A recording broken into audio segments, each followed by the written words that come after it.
को वो राम कथा सुनाते हैं जो कानों में अमृत घोल देती है। जो इस कथा को प्रेम से सुनता है, प्रभु उसका हाथ थाम लेते हैं और उसके जीवन में कभी कोई कमी नहीं रहती। यह साक्षात नारायण का आशीर्वाद है। यह कथा भगवान का प्रसाद है। तो चलिए सब काम छोड़कर 2 मिनट प्रभु की शरण में चलते हैं। इसे पूरा सुनिएगा, क्योंकि इसे सुनने वाला कभी खाली हाथ नहीं लौटता। बोलिए जय श्री राम। यह बात इतनी पुरानी है कि उस समय धरती पर भगवान और देवता आम इंसानों के बीच चला फिरा करते थे। उसी समय एक ऐसी बड़ी घटना घटी जिसने पूरी दुनिया और पूरे ब्रह्मांड का रास्ता ही बदल कर रख दिया।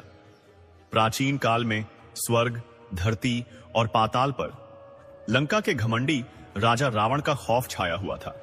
10 सिरों वाले इस भयानक राक्षस की ताकत इतनी विशाल थी कि उसने इंद्र, यमराज और कुबेर जैसे देवताओं को भी हरा दिया था। भगवान ब्रह्मा से अमरता का वरदान मांगते समय उसने अपने अहंकार में इंसानों को अत्यंत कमजोर समझा और उनसे बचने का वरदान नहीं मांगा, जो अंततः उसकी सबसे बड़ी भूल और मौत का कारण बना। रावण के बढ़ते अत्याचारों और पापों से त्रस्त होकर जब सभी देवता रोते हुए भगवान विष्णु की शरण में गए, तो उन्होंने देवों को पक्का वचन दिया कि वे स्वयं एक साधारण इंसान के रूप में जन्म लेकर रावण के घमंड का जड़ से अंत करेंगे। उसी समय धरती पर सरयू नदी के किनारे बसी खुशहाल अयोध्या नगरी में सूर्यवंशी महाराज दशरथ का न्यायपूर्ण शासन था। वे इतने महान योद्धा थे कि देवराज इंद्र भी युद्ध में उनसे मदद मांगते थे। महाराज दशरथ की 3 रानियां थीं, शांत और धर्मपरायण कौशल्या, अत्यंत रूपवान और शूरवीर कैकेयी और सबसे समझदार सुमित्रा। अथाह धन, विशाल सेना और तीनों रानियों के बावजूद महल में एक डरावना सन्नाटा छाया रहता था, क्योंकि राजा दशरथ की कोई संतान नहीं थी। ढलती उम्र और सफेद होते बालों के साथ राजा और पूरी प्रजा की चिंता इशितस बढ़ती जा रही थी कि इक्ष्वाकु वंश का यह महान परिवार दशरथ जी के बाद कैसे आगे बढ़ेगा। जब अनगिनत दान पुण्य और व्रतों के बाद भी कोई राह नहीं दिखी, तब अपने मन का भारी दुख लेकर राजा दशरथ महर्षि वशिष्ठ जी के पास पहुंचे। गुरु वशिष्ठ ने राजा की पीड़ा को ध्यान से सुना और मुस्कुराते हुए कहा कि आप निराश न हो, आपके भाग्य में संतान सुख अवश्य लिखा है। उन्होंने महाराज को इस दुख से मुक्ति पाने के लिए महान श्रृंगी ऋषि द्वारा पुत्र कामेष्टि यज्ञ करवाने का मार्ग दिखाया, ताकि अयोध्या के महल में जल्द ही बच्चों की किलकारियां गूंज सकें। राजा दशरथ के उदास मन में उम्मीद की किरण जागी और उन्होंने तुरंत श्रृंगी ऋषि को अयोध्या बुला लिया। उनके आते ही जोरों शोरों से एक महान हवन शुरू हुआ। कई दिनों तक वेदियों की लपटें आसमान चूमती रहीं और फिर एक दिन उसी धधकती आग से एक चमत्कारी पुरुष प्रकट हुआ। उसके हाथों में सोने का बर्तन था जिसमें दिव्य खीर भरी थी। उसने राजा से कहा कि यह खीर अपनी तीनों रानियों को खिला दें, इससे उन्हें महान पुत्रों की प्राप्ति होगी। खुशी के आंसुओं के साथ दशरथ ने वह खीर कौशल्या, कैकेयी और सुमित्रा को बांट दी। महीने बीतते गए और चैत्र महीने की शुक्ल नवमी के उस जादुई दिन, जब सारे ग्रह अपनी सबसे शुभ दिशा में थे, महारानी कौशल्या के कमरे से एक नवजात के रोने की गूंज उठी। वह कोई आम इंसान नहीं, बल्कि साक्षात भगवान विष्णु के 7वें अवतार थे। दशरथ ने अपने उस ईश्वरीय चमक वाले बच्चे को सीने से लगाया तो उनके सालों का दुख खुशी के आंसुओं में बह गया। उसी दिन कैकेयी ने भरत को और सुमित्रा ने जुड़वां भाइयों लक्ष्मण और शत्रुघ्न को जन्म दिया। सूनी अयोध्या को एक ही दिन में 4 राजकुमार मिल गए। गुरु वशिष्ठ ने सबसे बड़े पुत्र का नाम राम रखा, जिसका अर्थ है सबको सुकून देने वाला। पूरे 7 दिनों तक अयोध्या जश्न में डूबी रही। समय के साथ चारों भाई बड़े होने लगे। राम और लक्ष्मण हमेशा परछाई की तरह साथ रहते, जबकि भरत और शत्रुघ्न की जोड़ी बन गई। राम का स्वभाव बेहद शांत और समझदार था, जबकि लक्ष्मण सच्चाई के लिए लड़ने वाले और राम पर जान छिड़कने वाले थे। भरत के मन में राजपाट का कोई लालच नहीं था। गुरु वशिष्ठ के आश्रम में इन चारों ने साधारण बच्चों की तरह जमीन पर सोते हुए अस्त्र शस्त्र और शास्त्रों की शिक्षा ली। जवान होकर जब वे अयोध्या लौटे, राम उसे अपने दयालु स्वभाव से पूरी प्रजा के चहेते बन गए। अयोध्या में हर तरफ सुख ही सुख था, लेकिन किसी को खबर नहीं थी कि राम के धीरज की एक बहुत बड़ी परीक्षा बस दरवाजे पर ही खड़ी है। एक दिन अचानक सैकड़ों सूर्यों के समान तेज वाले महर्षि विश्वामित्र राजमहल के द्वार पर आ पहुंचे। घबराए और उत्साहित राजा दशरथ ने दौड़कर उनके चरण धोए और उन्हें पूरे सम्मान के साथ आसन पर बिठाया। महर्षि ने दशरथ के सत्कार को शांति से स्वीकारा और फिर अपनी गंभीर आवाज में कुछ ऐसा कहने के लिए राजा की तरफ देखा जो इस महान कहानी की दिशा हमेशा के लिए बदलने वाला था। विश्वामित्र ने राजा से कहा कि हे राजा दशरथ, मैं जंगल में एक बहुत बड़ा और पवित्र हवन कर रहा हूं। यह हवन कई दिनों तक चलने वाला है, लेकिन मेरे इस अच्छे काम को रोकने के लिए कुछ बहुत ही बुरे राक्षस रोज वहां आ जाते हैं। एक बहुत ही डरावनी और खतरनाक राक्षसी है जिसका नाम ताड़का है। उसके साथ मारीच और सुबाहु नाम के दो भयानक राक्षस भी आते हैं। जब हम हवन शुरू करते हैं तो वे राक्षस आसमान से खून, हड्डियां और गंदी चीजें हमारे हवन की आग में फेंक देते हैं और हमारा सारा काम खराब कर देते हैं।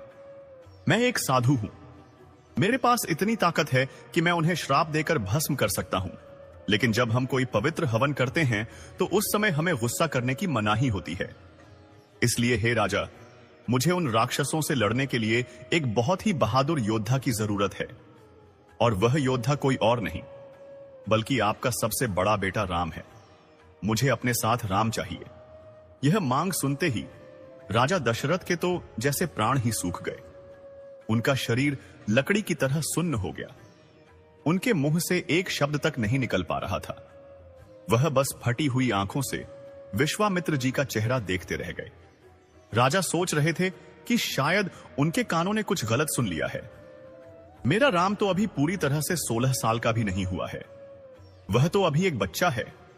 वह ताड़का जैसी भयानक और खून पीने वाली राक्षसी के सामने कैसे खड़ा होगा? उस समय राजा दशरथ के सीने में दो चीजें आपस में बुरी तरह टकराने लगी। एक तरफ था उनका एक मजबूर पिता का प्यार, जिसने अपनी आधी उम्र रो रोकर बिताने के बाद इस बेटे को पाया था जो उनके बुढ़ापे का एकमात्र सहारा था। और दूसरी तरफ था एक राजा का फर्ज, क्योंकि दरवाजे पर आए इतने बड़े साधु को खाली हाथ लौटाना एक बहुत बड़ा पाप माना जाता था। दशरथ जी की आंखों में आंसू आ गए। उन्होंने हाथ जोड़कर गिड़गिड़ाते हुए कहा कि हे भगवान, मेरे राम की उम्र अभी बहुत छोटी और सालपात से छोटी है। उसने कभी कोई असली लड़ाई नहीं लड़ी है। वह उन खूंखार राक्षसों से लड़ने के काबिल नहीं है। राम की जगह अगर आप कहें तो मैं खुद अपनी भारी भरकम सेना लेकर आपके साथ जंगल चलने को तैयार हूं। मैं उन राक्षसों को मार गिराऊंगा, लेकिन कृपा करके मेरे राम को मुझसे मत मांगिए। विश्वामित्र जी को राजा की बात सुनकर गुस्सा तो आया, लेकिन उन्होंने अपनी आवाज को शांत और मजबूत रखते हुए कहा कि हे राजा, आप अभी तक राम की असली ताकत को पहचान नहीं पाए हैं। वह कोई आम बच्चा नहीं है जो राक्षसों से डर जाए, और वह जो काम मैं करने जा रहा हूं उसे इस दुनिया में सिर्फ राम ही पूरा कर सकता है।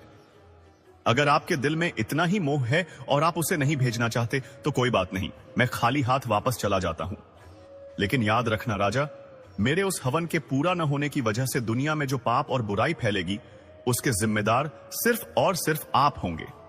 महर्षि विश्वामित्र की चेतावनी सुनकर राजा दशरथ का मन व्याकुल हो उठा, लेकिन गुरु वशिष्ठ ने उन्हें ढांढस बंधाते हुए समझाया कि राम ने इस पृथ्वी पर एक महान उद्देश्य के लिए जन्म लिया है, अतः मोह त्याग कर उन्हें विश्वामित्र के साथ भेजना ही उचित है। भारी मन से दशरथ ने राम को उनके साथ भेज दिया और राम के साथ लक्ष्मण भी सुरक्षा के लिए चल पड़े। वन मार्ग में विश्वामित्र ने दोनों भाइयों को बला और अतिबला नामक जादुई विद्याएं सिखाईं, जिससे उन्हें भूख, प्यास और थकान का अनुभव नहीं होता था। यात्रा के दौरान उन्होंने ताड़का वन में 1000 हाथियों के बल वाली राक्षसी ताड़का का वध किया, जिससे प्रसन्न होकर मुनि ने राम को अनेक दिव्य अस्त्र प्रदान किए। इसके बाद राम ने मुनि के यज्ञ में बाधा डाल रहे सुबाहु और मारीच जैसे राक्षसों का अंत कर यज्ञ को निर्विघ्न संपन्न कराया।